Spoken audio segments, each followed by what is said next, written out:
میری بات کو سمجھنے کی کوشش کرنا۔ بنگال مسلمان ملک ہے، ڈھاکہ اور چٹاگانگ مسجدوں کے شہر ہیں۔ یہ سارا ملک مسجدوں کا ہے۔ یہاں کے مسلمان تمہارے وطن جہلم سے دور آگے پٹھانوں کے ملک میں اسلام کی خاطر لڑنے گئے تھے، وہ واپس نہیں آئے، وہیں شہید ہو گئے تھے۔ انہیں انگریزوں اور سکھوں نے مل کر چند ایک مسلمان غداروں کی مدد سے شکست دی تھی۔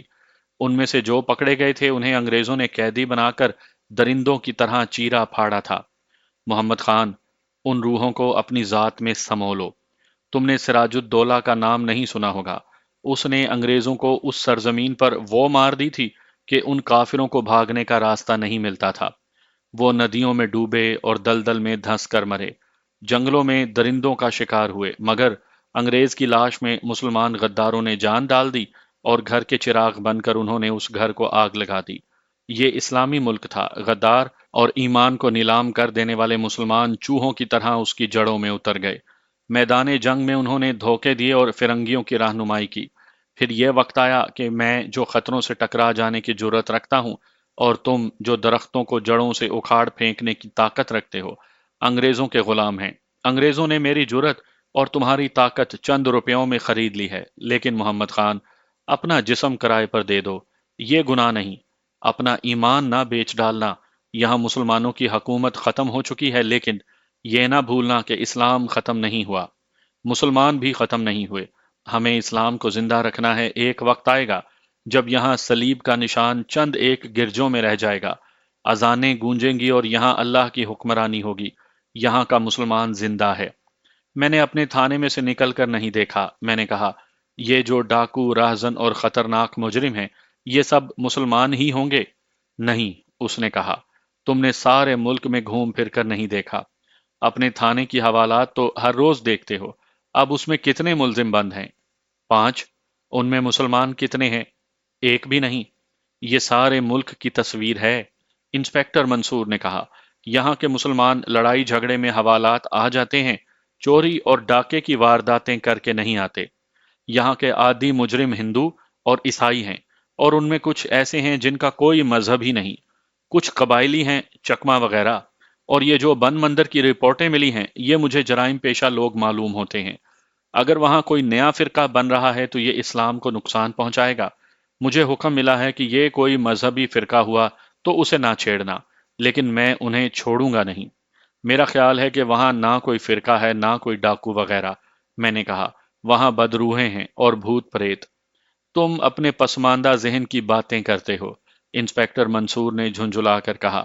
محمد خان، تم طاقتور گھوڑے کی مانند ہو، جس کی پیٹھ پر جو چاہے سوار ہو جائے، وہ اسی کے اشاروں پر چلتا ہے۔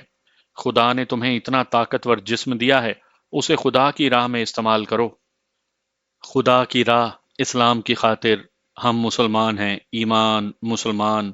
میں ان الفاظ کے معنی تو جانتا تھا، ان کے اندر جو جذبہ تھا اس سے میں ناآشنا تھا۔ میرے دماغ نے انہیں قبول نہیں کیا۔ اپنے ذہن پر جب انسان اپنی خواہشات کا قبضہ مسلط کر دیتا ہے تو اسے خدا، مذہب اور ایمان اپنی خواہشات اور مرادوں اور اپنے خوابوں کے روپ میں نظر آتے ہیں۔ وہ کسی کی نہیں سنتا۔ میں نے انسپیکٹر منصور کی باتیں سنی تو تھیں، مگر ایسے جیسے وہ بول رہا تھا اور اس کی آواز میری کانوں میں پڑ رہی تھی۔ مجھے ندی کی آواز زیادہ اچھی لگ رہی تھی۔ رات کے سکوت میں ندی کا پانی کشتی سے ٹکرا کر بڑی پیاری آواز پیدا کرتا تھا۔ پھر میں نے سوچنا شروع کر دیا کہ بن مندر کے قریب پہنچ کر میں کیا کروں گا۔ میں اس ترکیب کی عملی صورت سوچنے لگا جو ہیڈ کانسٹیبل احمد علی نے مجھے بتائی۔ انسپیکٹر منصور بول رہا تھا اور میں سن رہا تھا۔ اگلا موڑ مڑ کر کشتی کو دائیں طرف کنارے کے ساتھ کر لینا، انسپیکٹر منصور نے کانسٹیبلوں سے کہا، اور اس نے ٹارچ اپنے ہاتھ میں لے کر مجھے کہا، تم بھی ٹارچ نکال لو، لیکن خیال رکھنا کہ ویسے ہی ٹارچ نہ جلانا۔ ہمیں اپنے آپ کو اندھیرے میں رکھنا ہے۔ ٹارچ انتہائی ضرورت کے وقت جلانی ہے۔